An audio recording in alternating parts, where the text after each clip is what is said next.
Bom dia, irmãs. Vamos para a nossa penúltima aula deste ano. Semana que vem será a nossa última aula. Depois retornaremos somente em fevereiro, tá bom? Vamos então iniciar a nossa aula de hoje. Vamos orar? Senhor nosso Deus, muito obrigado por esta oportunidade. Obrigado, Deus, por todo esse tempo que podemos, ó Deus, estudar a Tua palavra, ó Deus, desta forma, mas que sabemos que o Teu Espírito Santo, ó Deus, vem atingir os nossos corações, onde quer que estejamos, ó Deus, que a Tua palavra penetre, ó Deus, no nosso coração, de forma a modificar o nosso pensamento e o nosso comportamento, ó Pai. No nome de Jesus, amém. Muito bem, hoje nós vamos estudar mais uma lição que é a fé sem parcialidade.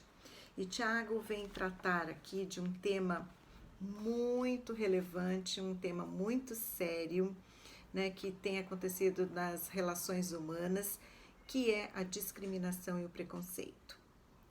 Basta a gente ligar a televisão e ver, né, nós vemos todo tipo de discriminação, de preconceito, e Tiago estava percebendo que isso também estava acontecendo dentro da própria igreja. E Tiago vem tratar isso de uma forma bem prática. Lá em Atos, Tiago 1, Tiago 2, de 1 a 13, vocês podem abrir, depois nós vamos ler. Mas em Atos 10, 34, diz o seguinte: Então falou Pedro, dizendo: Reconheço por verdade que Deus não faz acepção de pessoas. E a palavra acepção é a tradução de uma palavra grega que significa literalmente receber o rosto. É fazer julgamento e estabelecer diferenças baseadas em considerações externas, tais como a aparência física, o status social ou a raça, né? E nós vamos ver então, em Tiago 2, diz o seguinte: Meus irmãos, não tenhais a fé em nosso Senhor Jesus Cristo, Senhor da glória, em acepção de pessoas. E ele fala, Senhor da glória, ele deixou a própria glória e se encarnou, viveu aqui na terra como homem, né? E jamais fez qualquer preconceito ou teve qualquer discriminação. Fazer acepção de pessoas, então, né, na nossa tradução, no nosso dicionário, né, diz que é o preconceito, discriminação, preferência devido ao status social, cor da pele, se é estrangeiro, né, e de outro estado, até a gente vê isso no nosso próprio país. Então, fazer acepção de pessoas significa tratar certas pessoas de maneira diferente, usando medidas diferentes para julgar. Tiago trata aqui, então, no capítulo 2, de 1 a 13, um problema que ele realmente, né, com certeza estava acontecendo dentro da igreja entre os irmãos. Tiago vem, então, apresentar o ensino de Jesus de amar ao próximo como a si mesmo. Mas se tratarem com, né, discriminação às pessoas, isso é pecado e não agrada a Deus. É verdadeiramente incoerente em relação à fé cristã, não é? Mas por que existe acepção de pessoas? Se nós voltarmos, nós vimos isso em vários lugares na própria Bíblia, na palavra de Deus. Mas em 1 Samuel 16, 7, nós temos a resposta dessa pergunta: por que existe acepção, discriminação e preconceito entre as pessoas, entre os relacionamentos humanos? Vocês se lembram lá em Samuel, né, foi enviado a Jessé para que ele escolhesse aquele que seria ungido, né, para ser rei. Porém o Senhor disse a Samuel: Não atentes para a sua aparência, nem para a sua altura, porque o Senhor não vê como o homem vê. O homem vê o exterior, porém o Senhor vê o coração.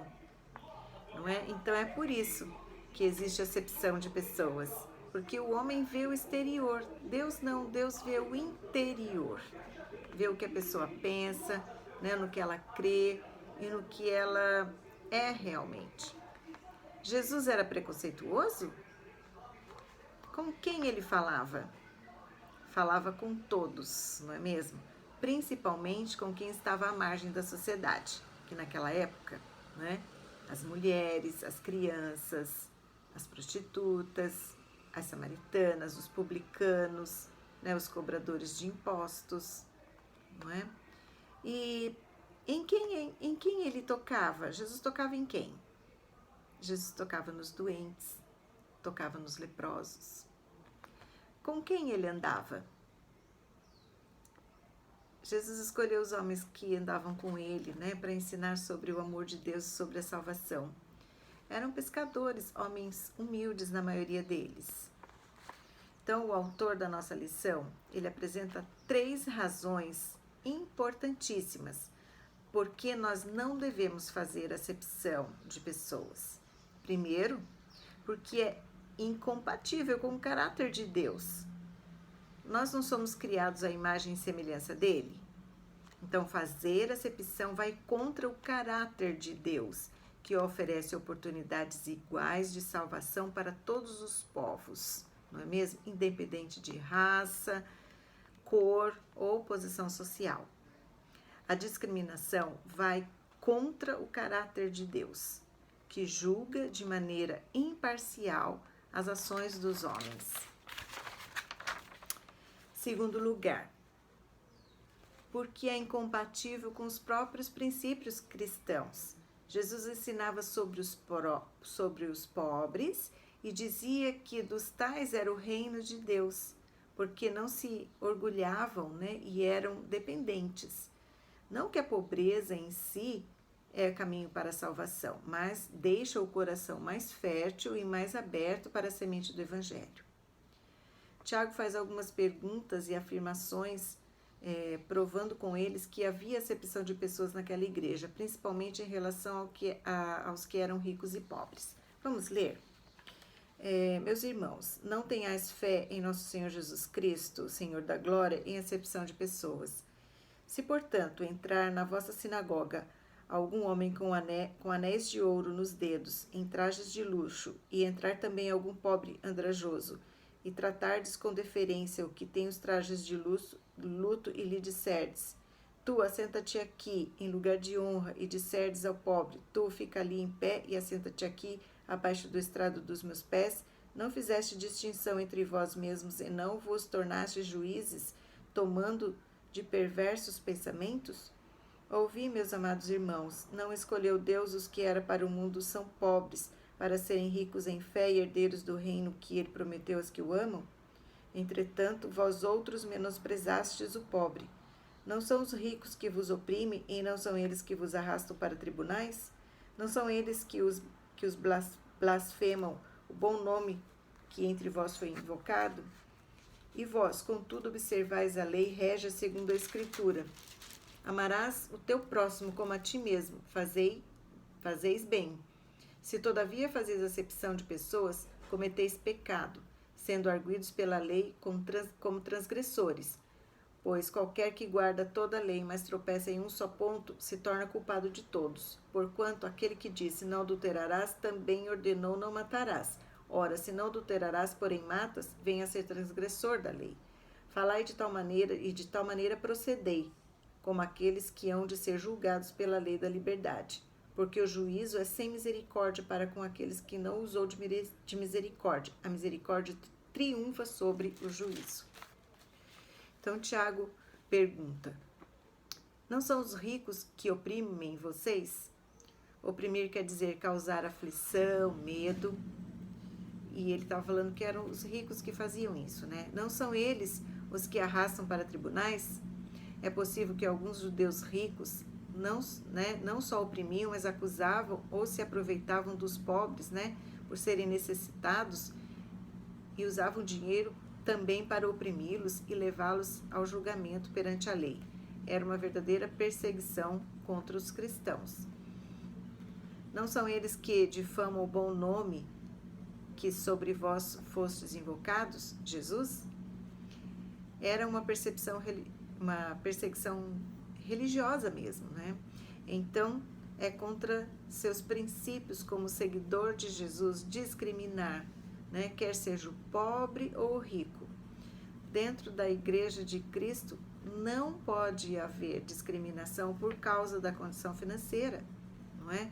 Será que alguém, mesmo de forma inconsciente, pode estar fazendo esse tipo de coisa hoje na nossa igreja, dentro da nossa própria igreja? Será que a gente consegue observar e ver algum tipo de coisa assim?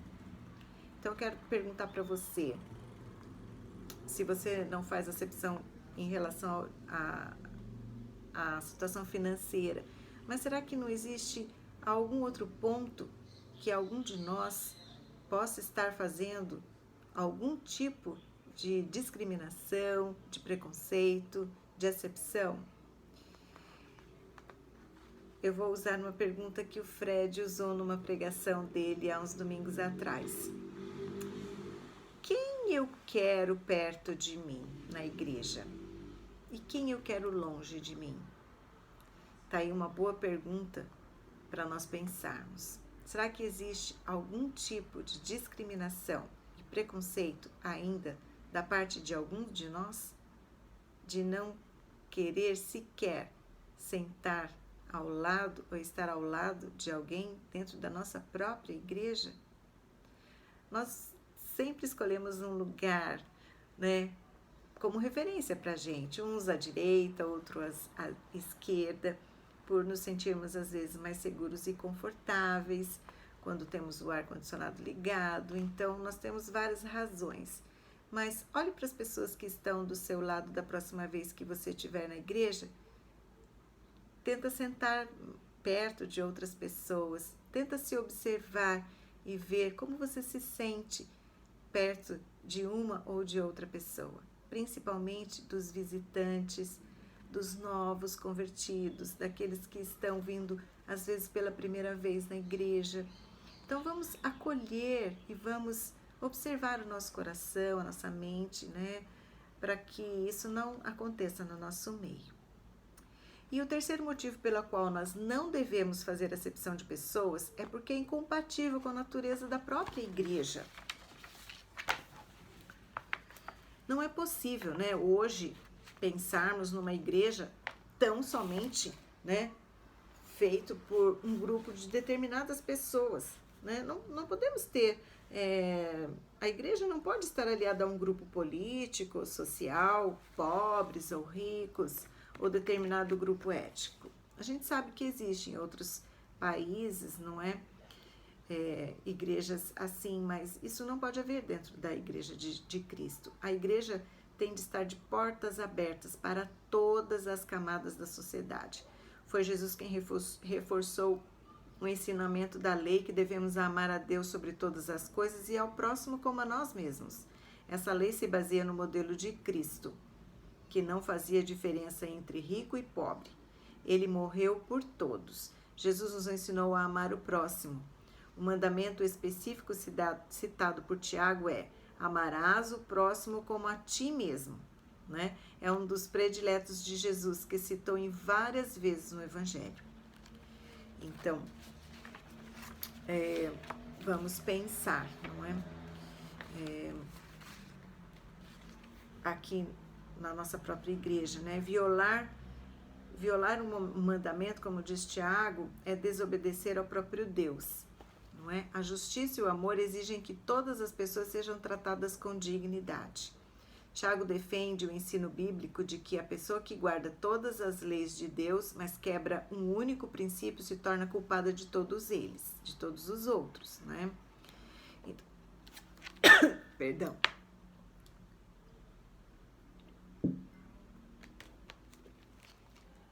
Então, à luz do ensino de Tiago, nós podemos concluir que a acepção de pessoas é um pecado contra o mandamento do amor. E que este mandamento é que deve nos governar aqueles que professam a fé em Jesus. Tiago dá ênfase a dois verbos: falar e proceder. Então, falar e proceder deve ser a nossa conduta de vida. Bem-aventurados os misericordiosos, porque alcançarão misericórdia. Aquele que não usou de misericórdia não pode esperar receber um julgamento misericordioso. Isso vem como uma advertência para todos os cristãos. Pelas misericórdias de Deus, as nossas boas ações são aceitas diante dele como uma evidência de que a salvação pela misericórdia de Deus nos alcançou. E eu sempre tenho essa pergunta comigo. Se fosse Jesus, o que ele faria? Né? Eu quero me parecer com Jesus. E você? Então, toda vez que você for fazer alguma coisa, tiver algum pensamento, coloque essa pergunta para você. Se fosse Jesus, o que ele faria? Aquele livro, Em Seus Passos, o que faria Jesus? É uma boa pergunta para dirigir os nossos passos como cristãos. Se desejamos realmente ser parecidos com ele. E se fomos transformados, né? A nossa fé tem que ser, né? Falar e proceder. Aquilo que falamos, precisamos agir, precisamos ser aquilo que realmente falamos, senão seremos hipócritas. Então, meus queridos irmãos, vamos prestar atenção não no outro, não no que o outro está fazendo, não no que o outro pode fazer, mas prestar atenção em nós mesmos, aquilo que nós podemos melhorar, aquilo que nós podemos proceder de forma a agradar a Deus e amar ao próximo, né, como a nós mesmos, né, e a Deus acima de todas as coisas. Que Deus abençoe todas vocês, todos que estão ouvindo esta aula, que nós possamos pensar sobre isso, que nós possamos ser realmente alguém, luz, né? Possamos ser luz e sal neste mundo tão cheio de preconceito, tão cheio de discriminação, né? Que nós possamos levar uma mensagem, não é? Que Deus abençoe. Amém.